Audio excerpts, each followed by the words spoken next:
السلام علیکم ورحمۃ اللہ وبرکاتہ۔ نحمده ونصلی علی رسولہ الکریم، اما بعد فاعوذ باللہ من الشیطان الرجیم، بسم اللہ الرحمن الرحیم۔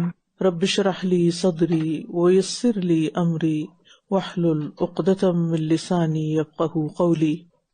شہر رمضان الذی انزل فیہ القرآن هدى للناس وبینات من الهدى والفرقان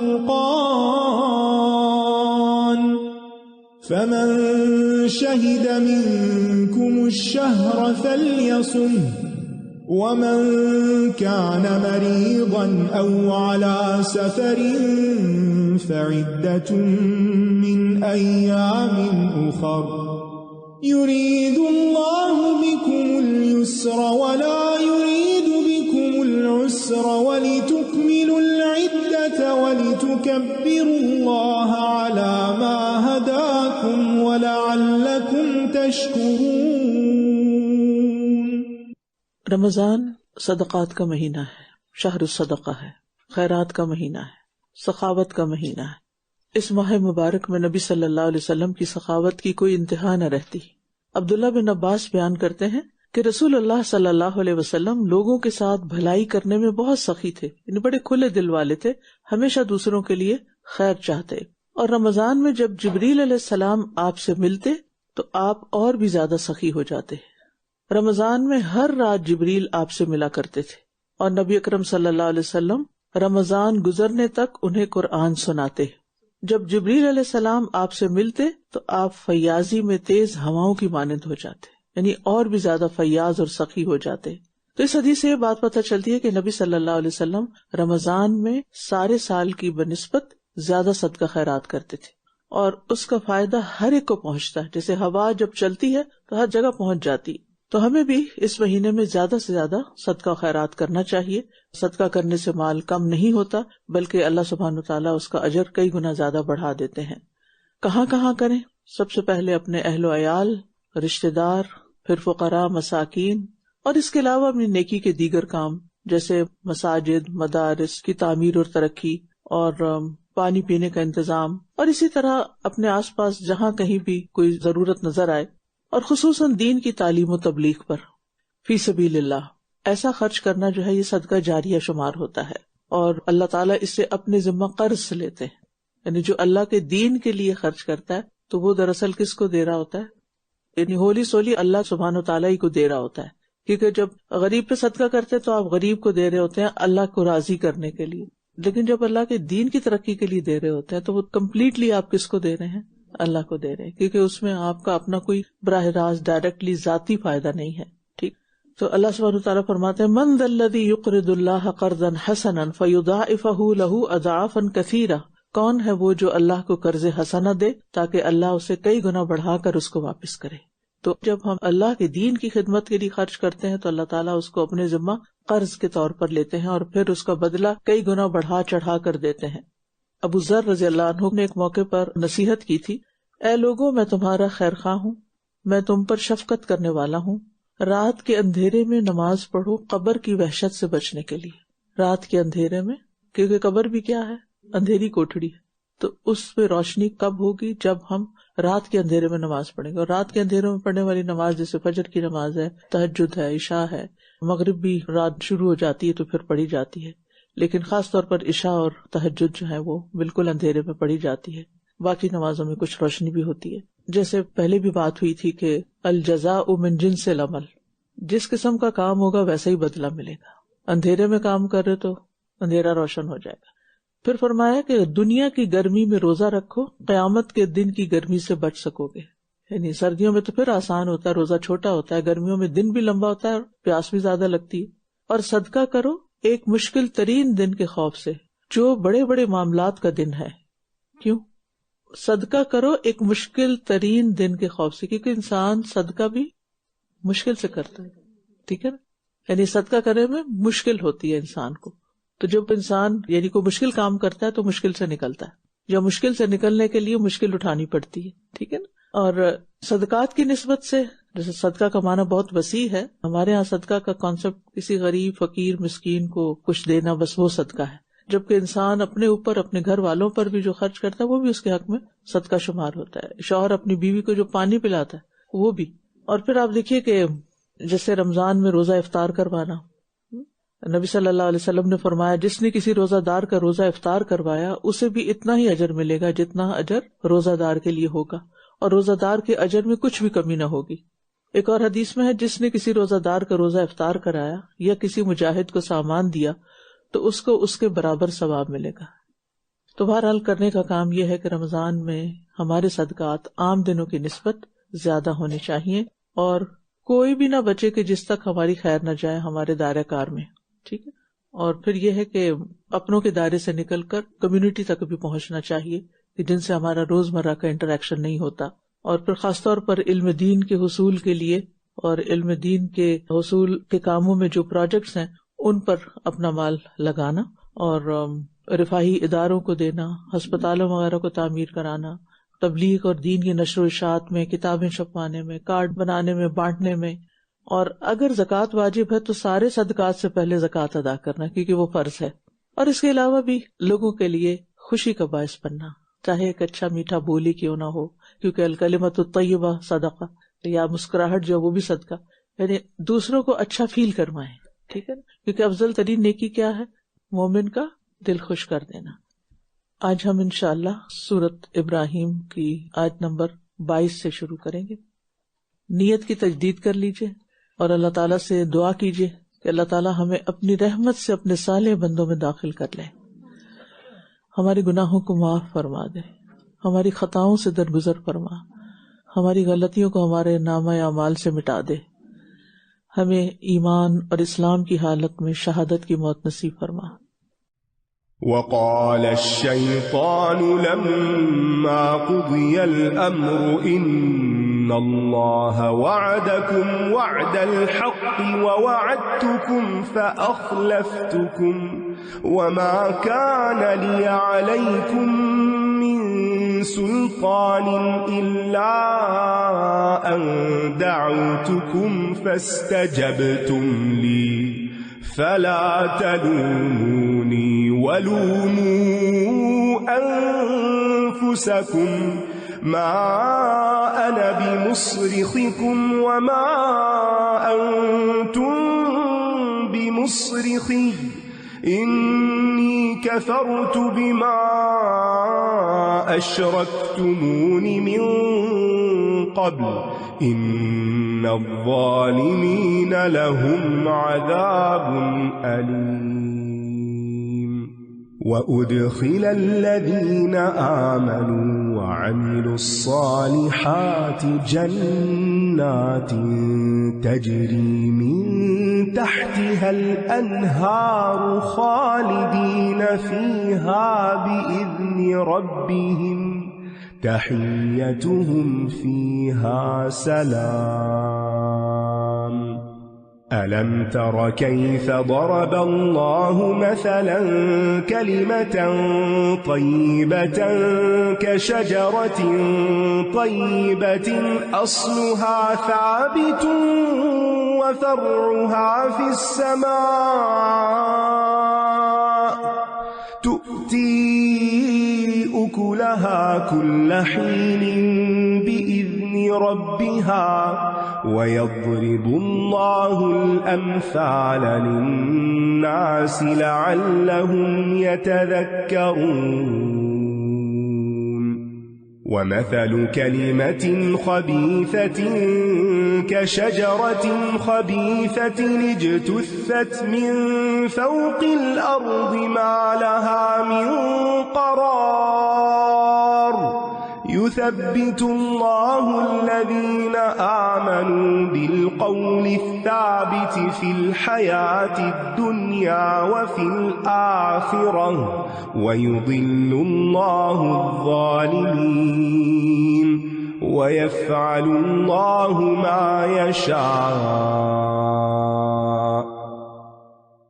اور جب تمام معاملات کا فیصلہ کر دیا جائے گا تو شیطان کہے گا کہ بے شک اللہ نے تم سے سچا وعدہ کیا تھا اور جو وعدہ میں نے تم سے کیا تھا تو میں نے تم سے وعدہ خلافی کی، اور میرا تم پر کوئی زور نہ تھا مگر یہ کہ میں نے تمہیں دعوت دی تو تم نے میری دعوت قبول کر لی، پس تم مجھے ملامت نہ کرو بلکہ اپنے آپ ہی کو ملامت کرو۔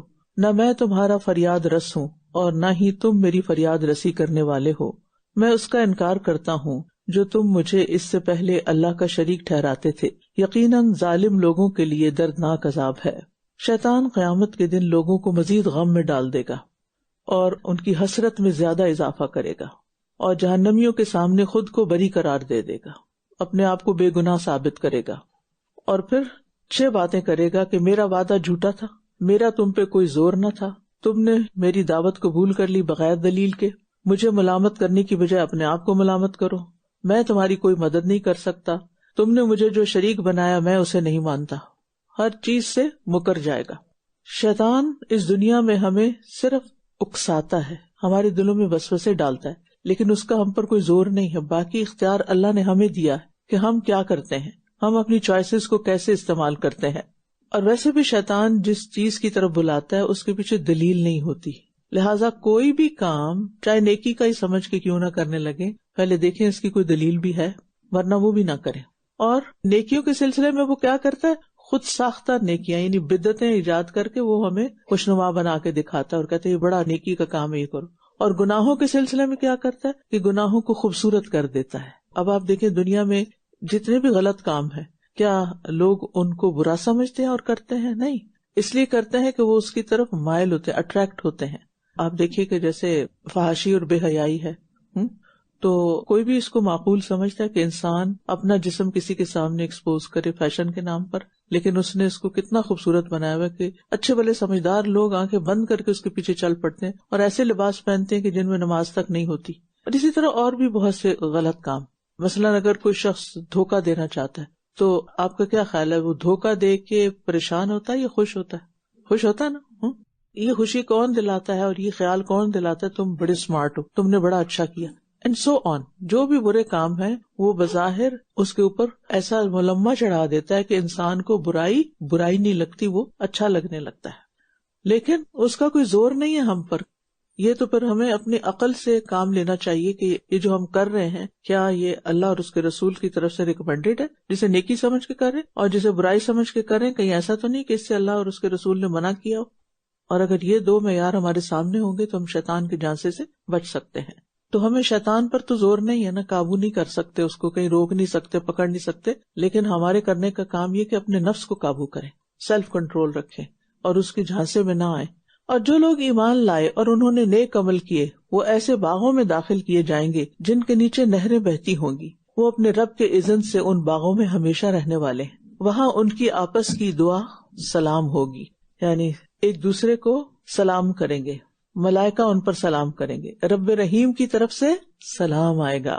کیا آپ نے دیکھا نہیں کہ اللہ نے عمدہ بات کی مثال کس طرح بیان کی ہے، جیسے ایک عمدہ درخت ہو جس کی جڑ مضبوط ہو اور اس کی شاخیں آسمان میں ہوں۔ کلمہ طیبہ سے مراد کلمہ توحید لا الہ الا اللہ ہے، اور اعمال اس پر ہر وقت لگنے والے پھل ہیں جو اس ایمان اور توحید کی وجہ سے انسان کی زندگی میں نظر آتے ہیں۔ اور اس کلمے کی مثال پاکیزہ درخت سے دی گئی ہے، اور پاکیزہ درخت سے مراد کھجور کا درخت ہے۔ تو مومن کی مثال پاکیزہ درخت کی سی ہے جس کے دل میں کلمہ طیبہ یا کلمہ توحید رچ بس گیا ہو۔ اس درخت کی جڑیں نہایت مضبوط ہیں جس کی وجہ سے وہ اکھڑتا نہیں اور زمین سے غذا خوب حاصل کر لیتا ہے اور ڈٹ کے کھڑا رہتا ہے۔ اس کا تنا بڑا مضبوط ہے اور اس کی شاخیں بہت اونچی، کیونکہ جس درخت کی جڑیں مضبوط ہوتی ہیں نا اسی کی شاخیں بہت اونچی ہوتی ہیں۔ آپ نے دیکھا کہ جو پودے زمین پر ہوتے ہیں ان کی جو جڑیں ہیں وہ بہت ہی کمزور سی ہوتی ہیں، اور پھر یہ کہ چونکہ بہت اونچا ہے اس وجہ سے اسے محفوظ ہوا اور دھوپ لگتی ہے، صاف ستھری، لہذا اس سے جو پھل حاصل ہوتا ہے پھر وہ بھی صاف ستھرا ہوتا ہے۔ تو یہ جو کلمہ توحید ہے اسی کی بدولت نیک اعمال جو ہیں وہ آسمان کی طرف چڑھتے ہیں اور ان میں کوئی رکاوٹ نہیں آتی۔ الیہ یصعد الکلم الطیب والعمل الصالح یرفعہ، اور اصلها ثابت یعنی اس کی اصل یا جڑ مضبوط ہے، سے مراد یہ ہے کہ اخلاص کوٹ کوٹ کے بھرا ہوا، نیت بہت خالص ہے، اور فرعها فی السماء یعنی ہر کام اللہ کے لیے کرتا ہے، وہ اوپر دیکھتا ہے، یعنی وہ دنیا والوں کے لیے کام نہیں کرتا بلکہ اللہ کی رضا کے لیے کرتا ہے۔ اور مومن کی مثال کھجور کے درخت کی. اور کھجور کے درخت پر کیسے پھل لگتے ہیں؟ کڑوے، کھٹے، پھیکے، میٹھے. کھجور میٹھی ہی ہوتی ہے، جس بھی قسم کی ہو وہ ہمیشہ میٹھی ہوتی ہے. تو مومن بھی میٹھا ہوتا ہے. ہمیں اپنے اندر دیکھنا چاہیے کہ کیا ہماری باتوں میں مٹھاس ہے، کیا ہم میٹھے ہیں یا کڑوے ہیں. اور درخت کے ساتھ تشبیہ کیوں دی گئی؟ کیونکہ درخت خوشی دیتا ہے، اور مضبوط درخت اور سیدھا کھڑا ہونے والا درخت اور بلند شاخیں، ایسے درخت تو اور بھی دل کو لگتے ہیں. اور کلمہ طیبہ میں ہر پاکیزہ کلام بھی آ جاتا ہے.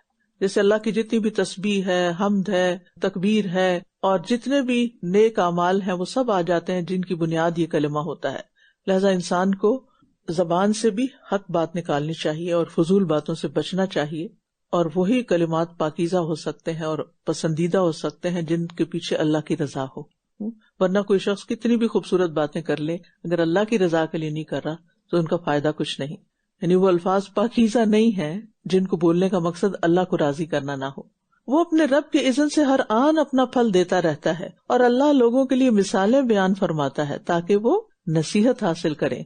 اب یہاں پر اس درخت کی مزید خوبی بیان کی گئی ہے کہ وہ ہر وقت پھل دیتا ہے، ہر آن پھل دیتا رہتا ہے.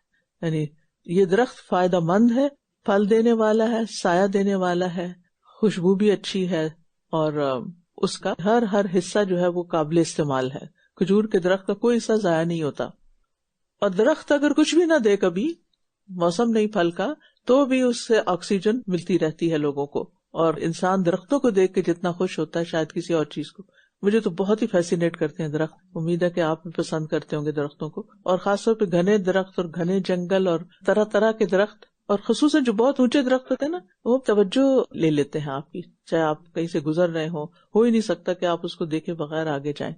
ہم پچھلی سمر میں وکٹوریا گئے تھے، اور وہاں میں نے بہت ہی خوبصورت اور بہت اونچے درخت دیکھے جو باقی کینیڈا جتنا میں نے دیکھا ہے اس میں اتنے نظر نہیں آتے. تو سبحان اللہ، یعنی دیکھتے ہی اللہ کی شان نظر آتی ہے اور خود بخود اللہ اکبر زبان سے نکلتا ہے. تو مومن بھی جو ہے وہ چھوٹی چھوٹی چیزوں سے اوپر بلندیوں کی طرف اٹھ جاتا ہے.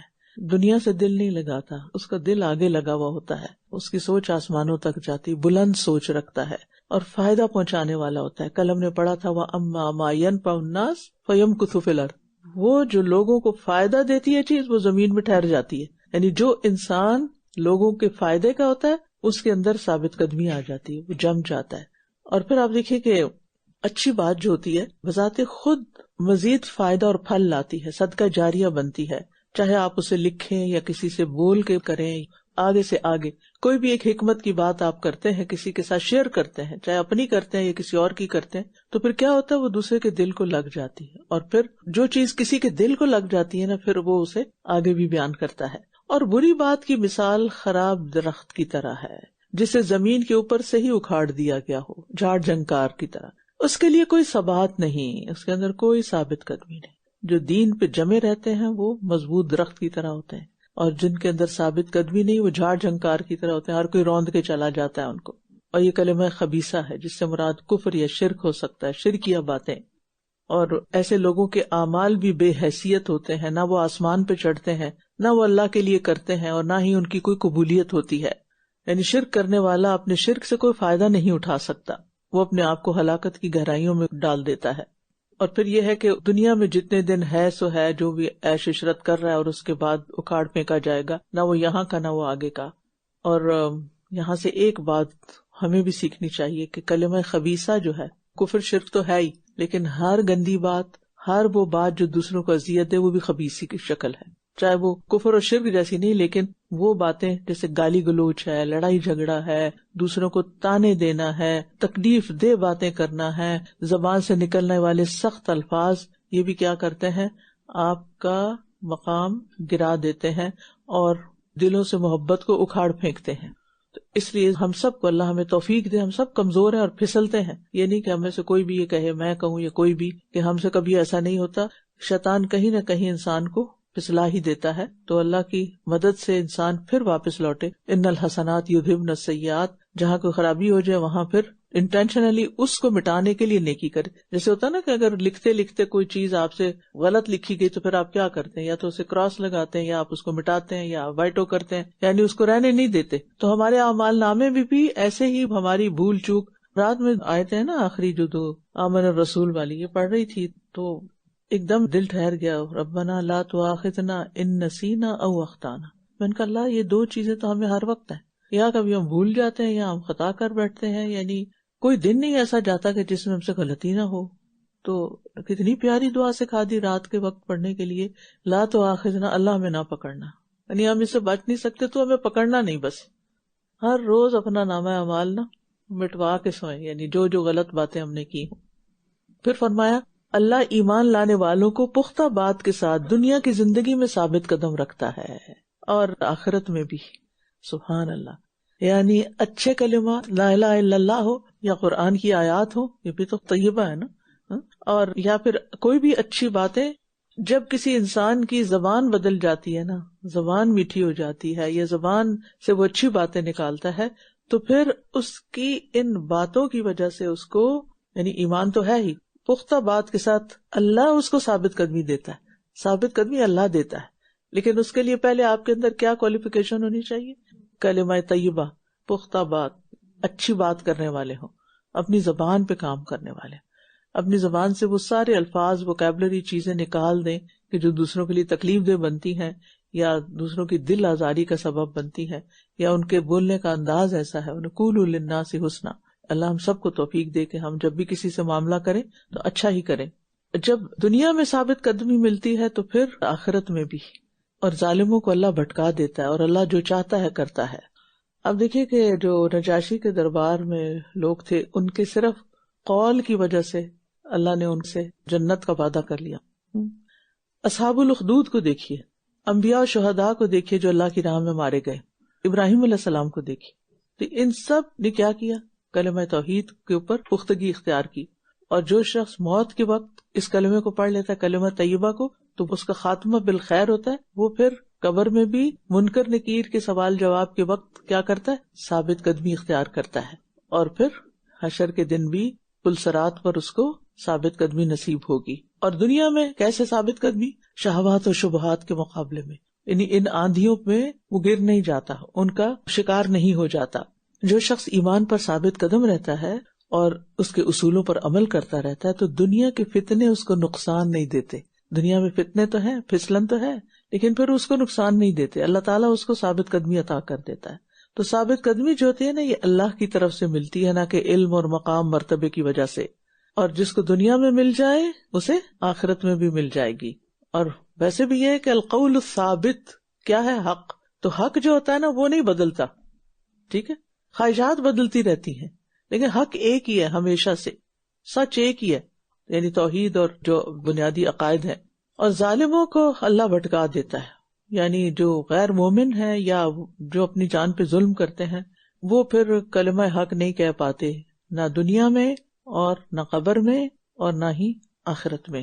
لہذا یہ جو آخری 2-3 لفظ ہے نا، وَيُضِلُّ اللَّهُ الظَّالِمِينَ، یہ سبق دیتے ہیں کہ ظلم سے بچیں، کیونکہ یہ گمراہ کرنے کا سبب ہے. ہر طرح کے ظلم، شرک ہو یا اس سے کم درجے کا کوئی بھی ظلم ہو، کسی پر بھی ہو، چاہے اپنی جان پہ ہو، اس سے بچنا چاہیے. أَلَمْ تَرَ إِلَى الَّذِينَ بَدَّلُوا نِعْمَةَ اللَّهِ كُفْرًا وَأَحَلُّوا قَوْمَهُمْ دَارَ الْبَوَارِ جَهَنَّمَ يَصْلَوْنَهَا وَبِئْسَ الْقَرَارُ وَجَعَلُوا لِلَّهِ أَنْدَادًا لِيُضِلُّوا عَنْ سَبِيلِهِ قُلْ تَمَتَّعُوا فَإِنَّ مَصِيرَكُمْ إِلَى النَّارِ قُلْ لِعِبَادِيَ الَّذِينَ آمَنُوا يُقِيمُوا الصَّلَاةَ وَيُنْفِقُوا مِمَّا رَزَقْنَاهُمْ سِرًّا وَعَلَانِيَةً مِّن قَبْلِ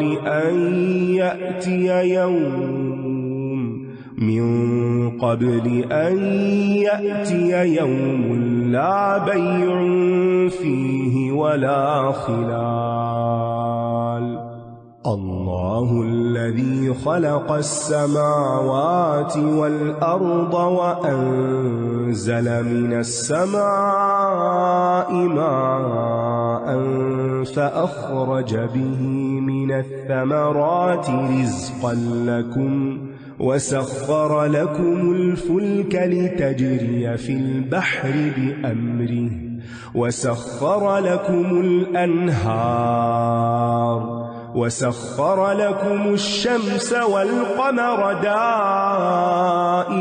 دائبين وسخر لكم الليل والنهار وآتاكم من كل ما سألتموه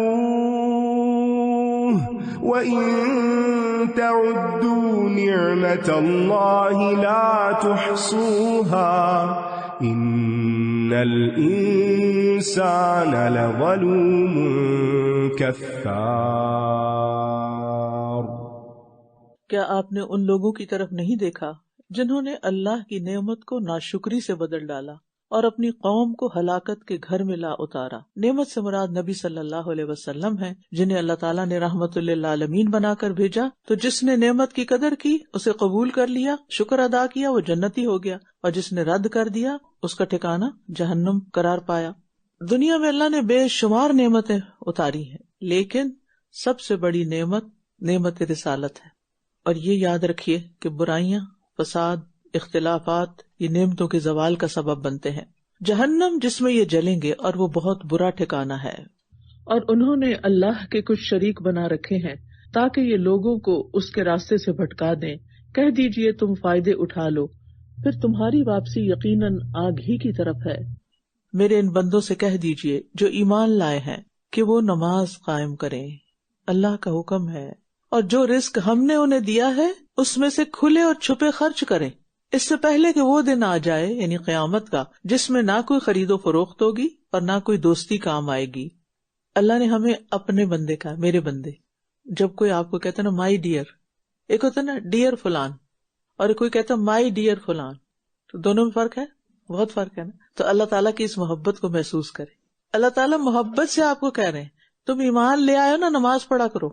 آپ اپنے بچوں کو اسی طرح کہتے ہیں مائی ڈیئر سن، نماز کے لیے اٹھ جاؤ۔ ہم پیار سے بتانا نہیں جانتے، ہمیں بس اس سے غصہ آ جاتا ہے۔ تو اللہ سبحانہ تعالیٰ نے اپنے بندوں کی عزت افزائی کی ہے، اور نماز قائم کرنے سے مراد اس کے وقت، اس کی حدود، شرائط، ارکان، رکوع، سجدہ، خشوع، ان سب چیزوں کی حفاظت کی جائے، اور سرن اور علانیہ، پوشیدہ اور ظاہر خرچ کیا جائے، یعنی نفلی صدقات چھپا کر اور فرض کی ادائیگی دونوں طرح سے ہو سکتی ہے، بتا کر بھی اور بغیر بتائے بھی۔ اور قیامت کے دن نجات دلانے والی یہ دو عظیم عبادتیں ہیں، یعنی جو آخرت میں نجات چاہتا ہے وہ ان دو کا خوب اہتمام کرے۔ اللہ وہ ہے جس نے آسمانوں اور زمین کو پیدا کیا اور آسمان سے پانی برسایا، پھر اس کے ذریعے تمہارے لیے پھلوں میں سے رزق نکالا، اور کشتیوں کو تمہارے لیے مسخر کیا تاکہ وہ اس کے حکم سے سمندر میں چلیں، اور اسی نے تمہارے لیے دریاؤں کو مسخر کیا، اور اس نے لگاتار چلنے والے سورج اور چاند کو تمہارے لیے مسخر کیا، اور تمہارے لیے رات اور دن کو مسخر کیا، اور اس نے تمہیں ہر وہ چیز دی جو تم نے اس سے مانگی، اور اگر تم اللہ کی نعمتوں کو گننے لگو تو تم انہیں گن نہ سکو گے، بے شک انسان بڑا ہی ظالم، بے حد ناشکرا ہے۔ تو یہاں اللہ کی وحدانیت اور قدرت کے دلائل دیے گئے ہیں کہ اللہ نے کیا کیا پیدا کیا ہے، اتنی نعمتیں دی ہیں کہ تم گن بھی نہیں سکتے، اور اللہ کی تمام نعمتیں ہی قابل قدر ہیں۔